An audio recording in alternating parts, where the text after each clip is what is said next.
Hello everyone, a very warm welcome to my channel. This is Hemali.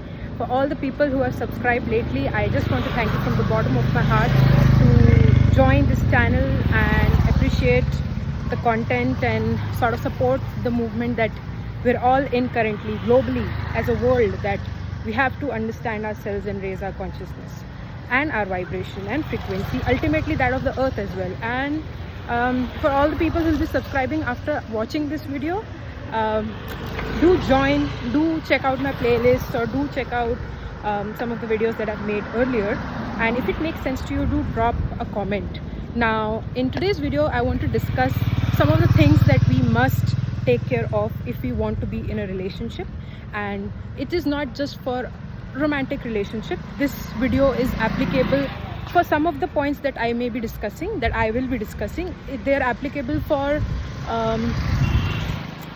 any sort of conflicts that you may be having at your workplace, with your relatives, and of that sort, any place whatsoever, even friendship. So this video is sort of a do's and don'ts for relationships. And now relationship is one of the beautiful part of our life. It's it's that place, it's that pillar of life that is a part of our life. It's a part of our, not only our individuality, but it's one of the pillars of our life. If I said that, in which there are other things as well, like money, there's health, and there's an understanding of the self. So with all of that, we come to the most important point, which is relationship. And now relationships can come to you in life when you have understood yourself. So the first point that I want to discuss is about codependency. Let's say if you step into a relationship just so that you can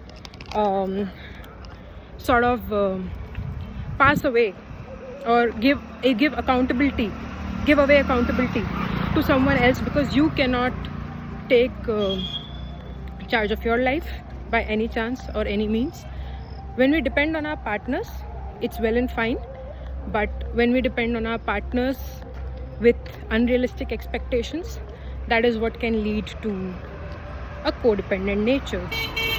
And there's a lot of also shadow work involved if you are a codependent. Like, for example, if you don't know your individuality, you don't know who you are, what is your anchor, what keeps you rooted, and who you are as a whole, this can take you towards codependent patterns, and that can lead to a relationship almost ready for failure. The second point being is that we all have some things to say to our partner, all right? We want our partners to be better human beings, and we all have some positives and some negatives. Now wherever you feel that this is the area of development that, you know, XYZ, my wife or husband, boyfriend or girlfriend has, but probably doesn't know, and I want her or him to know this. The criticism should be given in such a way so that it reaches out to your partner in a much more polite manner. So find better ways to communicate that to your partner, because sometimes things can go out in a very harsh way. And communication is the key when you're trying to give constructive feedback to your partner, which is a part of life, but the way you do it matters a lot. It is a very sensitive thing. This is where you can make or break things, so be careful. And so we're done with the codependent, we're done with criticism. Now we come to the very important point, which is being grateful for the person that you have, what sort of change they have brought in your life.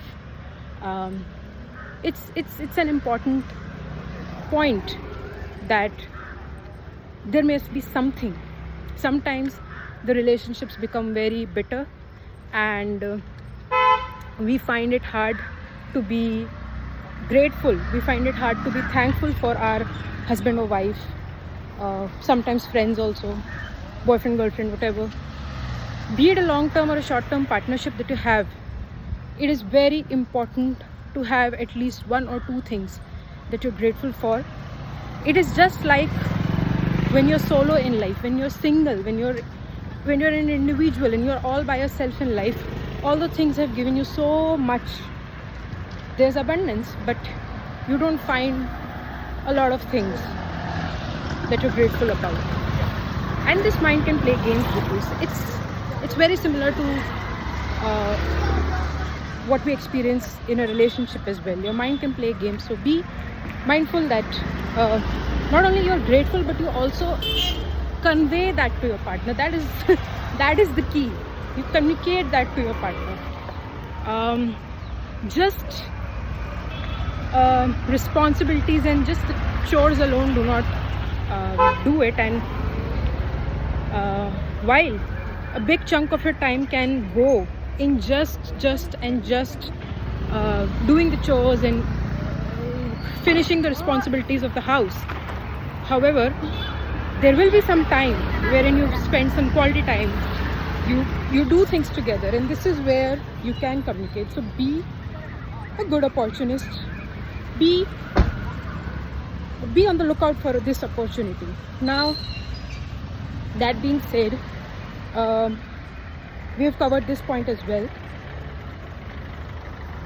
So this is grateful, compliments, we covered codependency, we covered criticism, and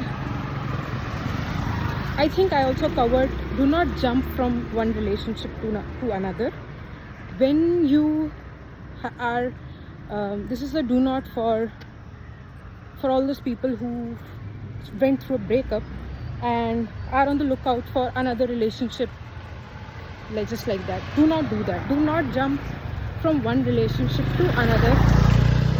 Now let me tell you why. You're supposed to get over of certain memories. See, not only you have emotional imprints, you have psychic imprints, you have psychological, energetic imprints. That's what I mean to say. You have mental imprints, you have physical imprints. When you are with a partner and you have not let go of a lot of things from the past itself. So why to jump into another relationship with the wound and with all the complexities? Let's say, if not, let's not even call it a wound, because one size doesn't fit all. So hopefully you both ended mutually on great terms, but take some time to be all by yourself, because you spent all this time being with the other person, sharing the space with another person. And it is true that we also adapt so many things of our partner, and that's beautiful. But there are two sides of the coin in life, and if this video is again for being mindful, so let's say if I'm on a journey to be mindful and I'm solo, I'm all by myself, I have to be compassionate with myself. If the thoughts in my mind are constantly attacking me, how am I going to achieve any sort of grounding? It's a journey to be mindful with oneself. It's a journey to take stress less. That's what mindfulness means, and mindfulness can come to you in life through